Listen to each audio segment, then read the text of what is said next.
And that is why Warcraft 3 Reforged is so terrible. I wish I never played a Blizzard game ever. It too pains me to hear what Blizzard has become, and you shall have your wish granted. Wait, no! Ah! Funny. My mind is completely blank now. I could have sworn I was just upset about something, but strange, I don't really... Sit with me. I have a tale for you. Oh boy, is it about video games? The fuck you think it is? Of course we're... What do you wish to tell me, old man? Well, long ago, when video games were much simpler, there existed a company called Blizzard. Over time, Blizzard released several outstanding games that won not only awards, but the hearts of millions. With every new title, Blizzard managed to outdo themselves. They were like Tom Brady, and for many years, Blizzard commanded great respect from gamers everywhere. So what happened? The games were great, right? And they kept making them? I don't believe you can target a single mistake and say this is where it all went wrong. Although Blizzard was well loved by many gamers, at some point something in them began to twist and contort until they were no longer the godlike beings we saw them as. There's got to be more to it than that. Tell me everything. If you insist.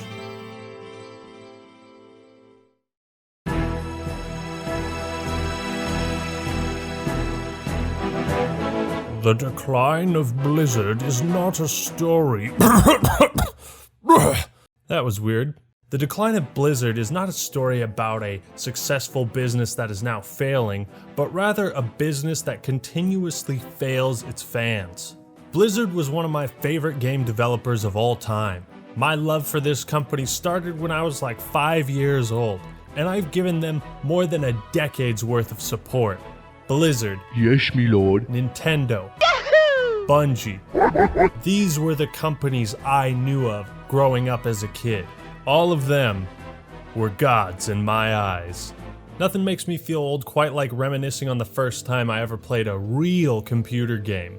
You know, sitting there with Pajama Sam, Freddy Fish, Math Blaster. Dad bursts into the room, sits me down and says, "Son, you're almost 5 years old. But you've got a lot of manning up to do. It's time for a real game." Hands me StarCraft, and it was like I'm Harry Potter grabbing the wand that was destined for me. I have so many vivid memories of playing the single-player campaign, custom games, loving the story, voice acting. You called down the thunder, now reap the whirlwind. I could go on and on and on about how awesome these games are. And hopefully I get to make a video about them someday. The storytelling was out of this world, but what really blew me away were the cinematics. That intro to Brood War?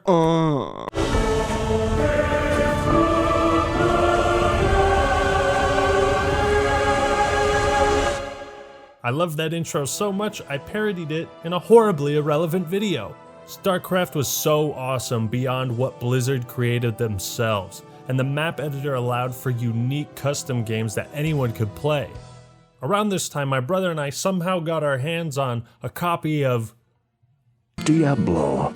And holy hell, scares me shitless. So bloody and graphic. Later I realized in therapy just how traumatized I was by the Butcher. I can still hear his voice now. Fresh meat. Addicting, satisfying, Diablo was a terrifying introduction to RPGs.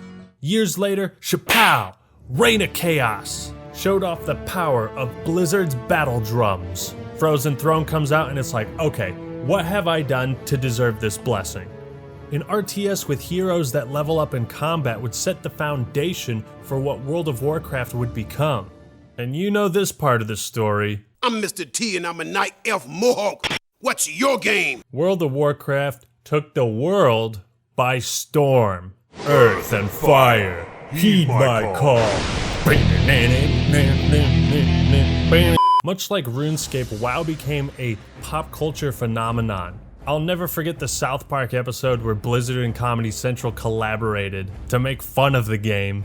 There was so much to love about Blizzard and their community, their identity. You know, just the fun-loving spirit behind everything. Oh, man. Poor Johnny. Now, even though this video is going to be more on the negative side, What? I have a special place in my heart and memory for Blizzard as they were. The great people who were a part of it and the incredible experiences they gave me that I bought. And that's not to say they haven't done any good over the last decade. Overwatch was awesome, WoW Classic, an incredible trip down memory lane. Look, I'm not saying Blizzard as a whole is a reprehensible anti-gamer movement led by Anita Sarkeesian, whose sole purpose is to destroy all your favorite franchises and usher in the age of the Burning Legion. It's not that extreme, alright? Truth be told, I don't have much good to say about current Blizzard, and that's where I want to focus, on where they went wrong, how they destroyed their own reputation and image in my eyes, in the eyes of an old-time fan.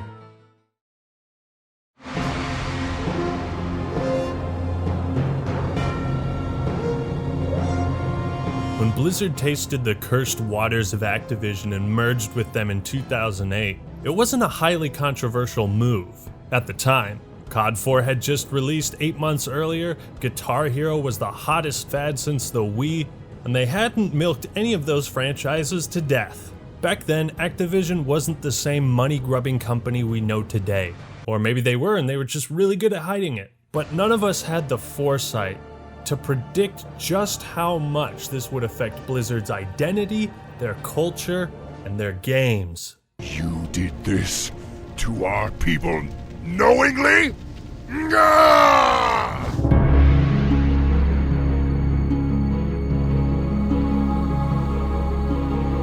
Our journey starts in July of 2010. Blizzard had a serious problem. StarCraft 2 absolutely killed it with its reveal, generating massive hype and sending shockwaves across all of Korea. It had been 12 years since Brood War. Fans could not wait. StarCraft 2 was coming out in 3 weeks, baby! However, Blizzard's official forums had become filled with vitriol and flame wars. Trolling and community toxicity was spiraling out of control, which diluted the discussions about the games themselves. Blizzard could not have this continue with the launch of StarCraft 2.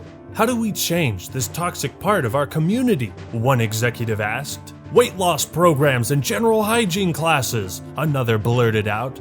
I've got it! Brain blast! People won't talk as much shit on the internet when they can be held accountable for it. So let's force everyone who uses our forums to display their real name. Take that, trolls! Take that! Oh yes, that's a fantastic idea. Sheer brilliance. How'd you like a raise? Why are you so smart? Suck your dick? Okay, but how do we change this toxic part of our community without spitting in their face? This decision, of course, had the exact reaction you'd expect. The forums were flooded with complaints, and one thread reached over 11,000 replies. Look, I'm not saying let the trolls roam free in the forests of Buckland, but why wouldn't you just get moderators and/or create stricter guidelines for using the forums? Forcing everyone to reveal personal information would not only discourage people from posting, but also punish people who did nothing wrong. Ultimately, this new change would have created more problems than it would solve, so Blizzard scrapped it.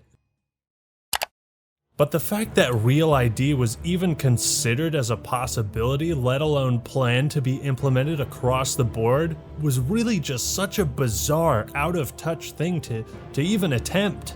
And then there's this. I work in a charity. If they see I am a gamer, it could affect my employment prospects. Gamers have been oppressed since 2010, baby. But the outrage seemed to be only temporary. If we only knew what was in store for us down the line.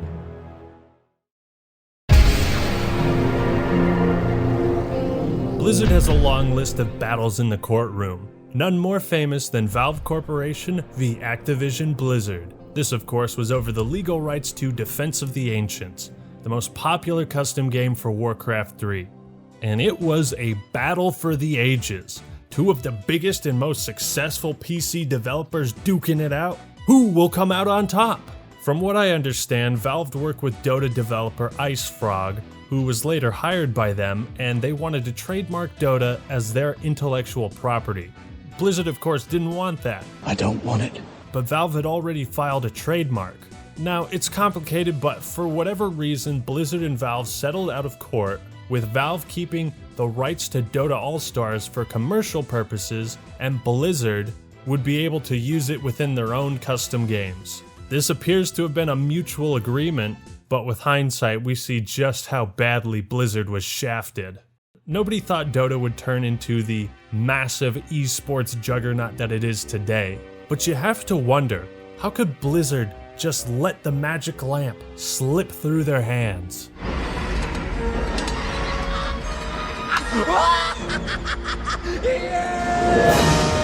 Many fans lost faith in Blizzard's ability to retain the rights and provide the games they wanted.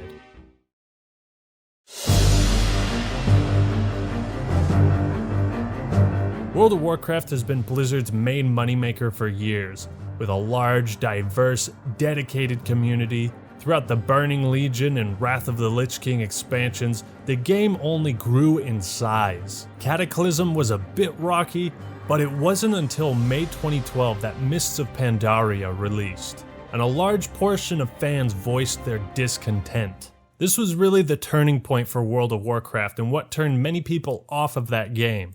Blizzard reported that 14% of users had canceled their subscriptions, a loss of 13 million players, after a brand new expansion that's supposed to build the game up. Shortly after this, Blizzard stopped publicizing their subscription numbers, as showing a steady decline might further exacerbate the decline. There were many controversial changes to WoW over the years. Among many was the Dungeon Finder, an expedited way of finding players for raids and instances. Initially, you had to rally up a group of friends or other players and all commit hours to tackling these intense dungeons. And that was a lot of fun. It created so much community interaction. Many of WoW's community-oriented features were made more accessible at the cost of player agency. World of Warcraft started to feel less like a world and more of an automated experience. Why leave the main city if you can just hop into a queue and find a raid or instance anyways? In some ways, I'm willing to give Blizzard the benefit of the doubt for WoW's decline in popularity. Keeping a game alive for that long is gonna have some speed bumps. And even though many fans have disagreed with the direction Blizzard has taken, at least they finally came out with WoW Classic, and both games seem to be coexisting peacefully.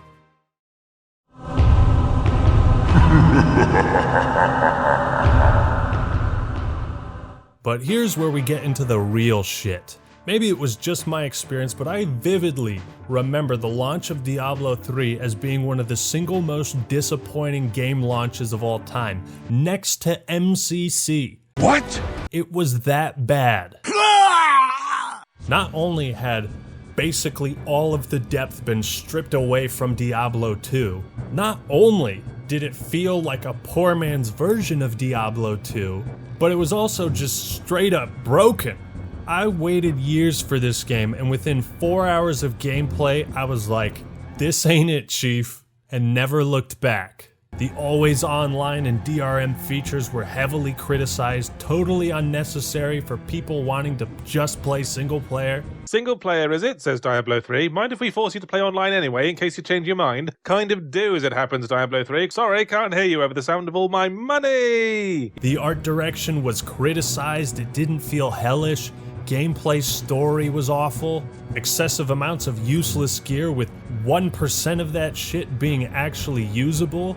Everything was a bust. It just didn't feel like Diablo. The sanctity of this place has been fouled. Diablo 3 was the subject of numerous complaints by fair trade organizations across the world. In France alone, a consumer group reported that there were 1,500 complaints in 4 days. The organization, forgive me, K Choisier, asked Blizzard to, and this is my translation, Tell us when the fuck the game is going to be playable. Be straight up, okay? Be a fucking homie. Blizzard responded by saying, there's a sticker on the box that says, internet connection required. Fuck you! The Fair Trade Commission alleged that Blizzard had violated consumer rights laws in South Korea. Hundreds of gamers from there demanded refunds, which Blizzard refused to grant until a month later. In Germany, the Federation of Consumer Organizations threatened legal action against Blizzard for their lack of transparency, with the DRM, consumers' inability to resell the game. And then there was the auction house, a feature Blizzard implemented to make everyone's gaming experience much better, right? Wrong! If the gameplay wasn't shallow enough, this fucking atrocity of a feature made it so players could literally put in real money to buy the best gear. This undercut the entire point of playing Diablo 3. The quest for gear comes from playing the game, killing monsters, doing quests. That's what makes it fulfilling, not by entering your credit card information.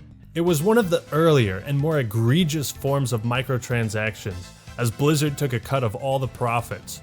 It took them 2 years to realize how damaging the auction house was, and would shut it down completely in March of 2014. At this point, we all started to worry and wonder, how could Blizzard continue to get into legal trouble? How could this company with a stainless track record bungle it so badly with Diablo 3? How could they betray us? We didn't live up to the high standards that we really set for ourselves.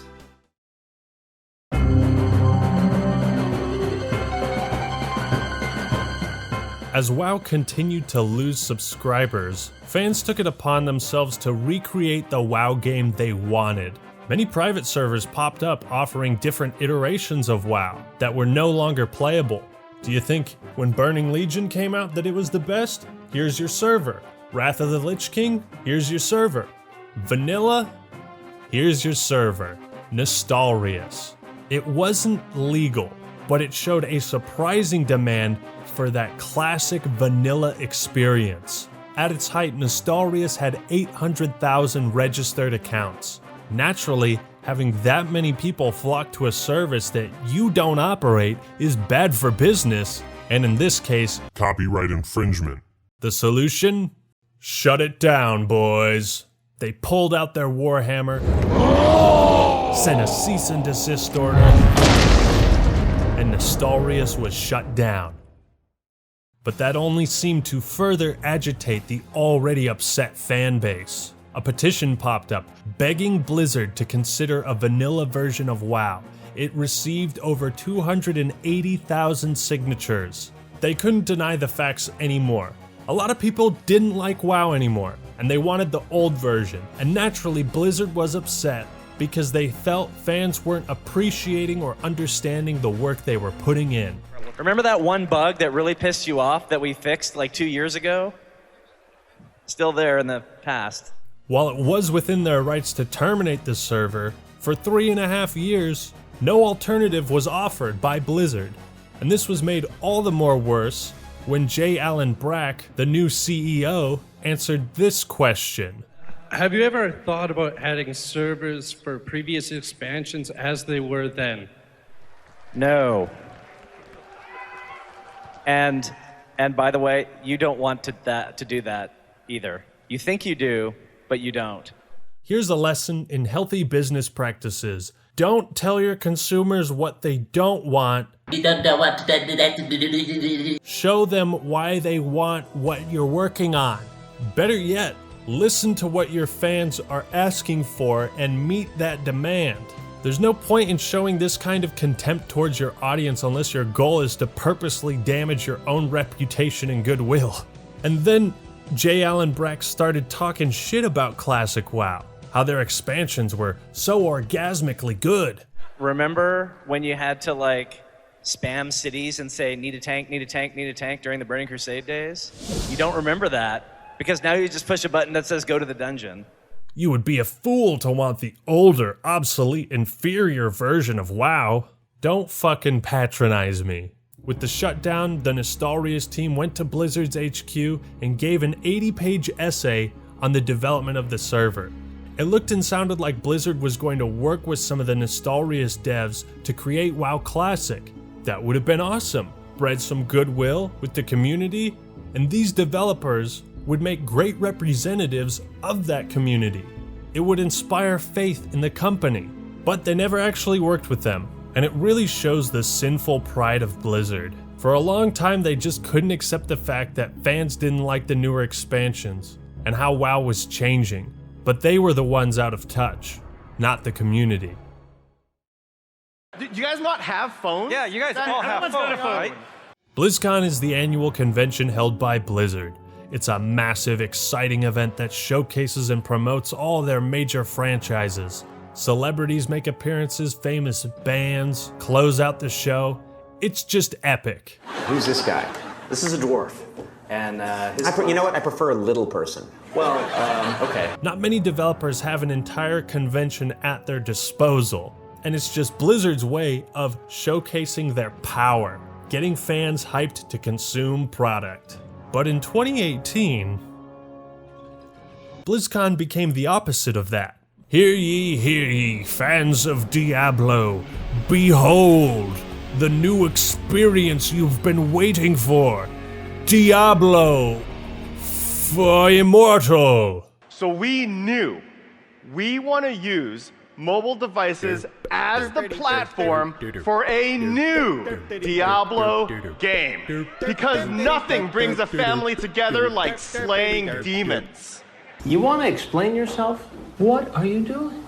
People were confused, and through a series of hilarious questions in the faces of the developers, the situation started to get out of hand. So how long has Diablo Immortal been in development, and how is it affecting other Diablo projects? Well, you may or may not have heard. I can't imagine the embarrassment of having the crowd of people at your own convention turn against you. But it should showcase just how out of touch you are with them. In particular, the majority of the games are PC-oriented, with Blizzard, Hearthstone being one of the other mobile games. Why bring it to mobile? Are you trying to reach a new audience of players? What we remember about BlizzCon 2018 is the charcoal remains of the PR department. Hey, just was wondering, is this an out-of-season April Fool's joke? No. Blizzard said they were surprised by the negative response. What? Now, either they're lying or they are once again supremely and genuinely out of touch with their community. Am I so out of touch? No. Blizzard, your fan base is mostly a PC gamer demographic. Those are the people who buy tickets to BlizzCon. If you want to make a phone game, make a phone game. But don't expect your fans to give a shit, or not bombard you with questions like, is there any plans to make this playable on PC, or is this strictly mobile forever? You get nothing! Blizzard's ideals and principles were shelved in favor of tapping into the mobile gaming market. If you didn't think they were selling out with the auction house, you sure did now. Do you guys not have phones? Yeah, you guys all have phones, right? You can play on your tablet too. Hey, that really sucked! Video game development is notorious for how hellish it can be. An extremely competitive market filled with stressful deadlines, long hours, hectic work weeks, and worst of all, uncertainty of consistent employment. When a game is finished and out the door, many employees have to wonder if they too will be sent out. Well, Blizzard answered that question by laying off 800 employees in February of 2019. 800 people with families and lives and an income they need, benefits, insurance, gone. Well, employees, this has been real educational and all, but now it's time to part with that old Activision-Blizzard saying, "Get the fuck out of my building!" During this time, Activision-Blizzard reported $7.5 billion in sales, $1.8 billion in pure profit. Crack the goddamn champagne bottles, what an accomplishment! You guys remember the Wii U? Yeah, it was pretty gross and flopping super hard back in 2014. Nintendo was not looking good, and at that point the boss, Satoru Iwata, took a pay cut to keep his employees employed. That was at a time when Nintendo saw a 30% decrease in profits. People look to big companies for guidance. We want to feel good about where our money is going. Is it going to Bobby Kotick's wallet? Or is it going to the people down and dirty on the front lines who sometimes work 70+ hours a week? Nintendo made a statement about the importance of their employees. And Blizzard did the same. They were just radically opposite statements. I get that a company may take on more workers than they need over time, and Activision-Blizzard might not have been able to find a place for these 800 lost souls. But does that make it any less disheartening for a company to be celebrating its greatest success without sharing that with some of the people who made that happen? In June 2003, the leaders of the Diablo project left Blizzard North. Feeling like they weren't involved with the big decisions anymore, and unable to guarantee their own employees' compensations and futures, the Blizzard North executives protested. They even went so far as to tender their resignations unless they were heard. Unfortunately, those resignations were accepted.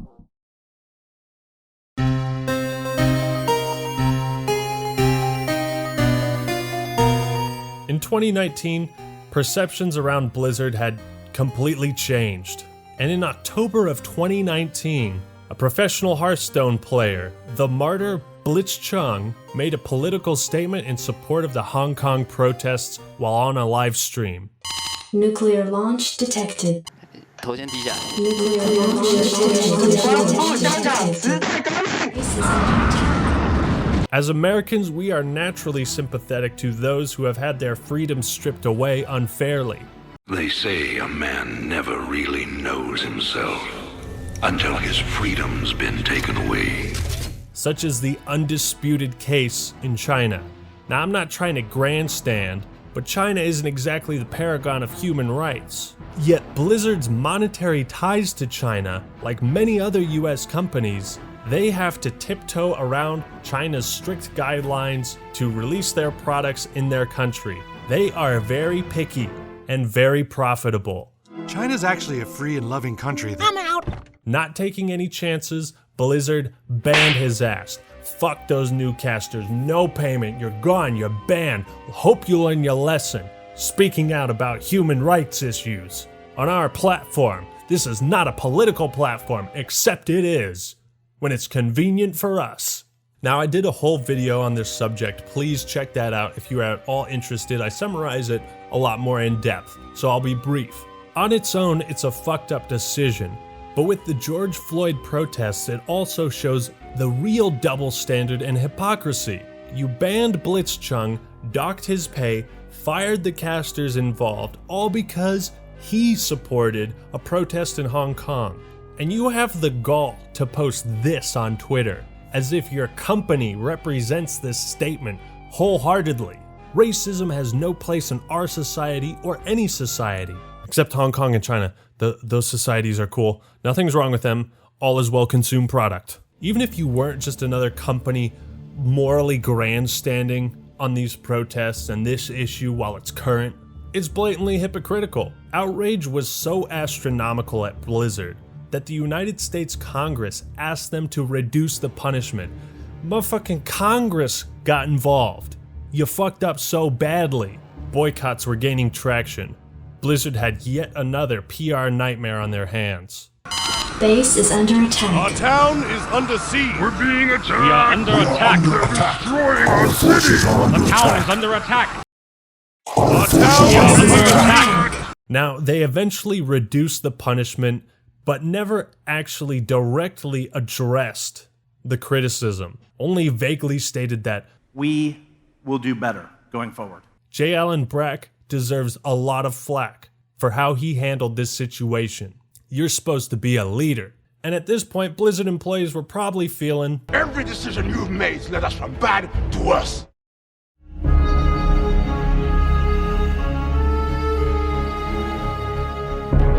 Finally, we arrive to present day. Warcraft 3 Reforged. A dream come true for me. You have no idea how badly I wanted to see the custom games and multiplayer revived and to get hyped about it as if Warcraft 3 was a brand new game. This is Blizzard's latest and most damning fuck up of all. With a chance to revitalize one of the most important video games of all time, with a chance to revive the community, get new gamers into it, into RTS games, a genre that has been dying, Blizzard left the Warcraft 3 community in a worse place than if they had never touched it.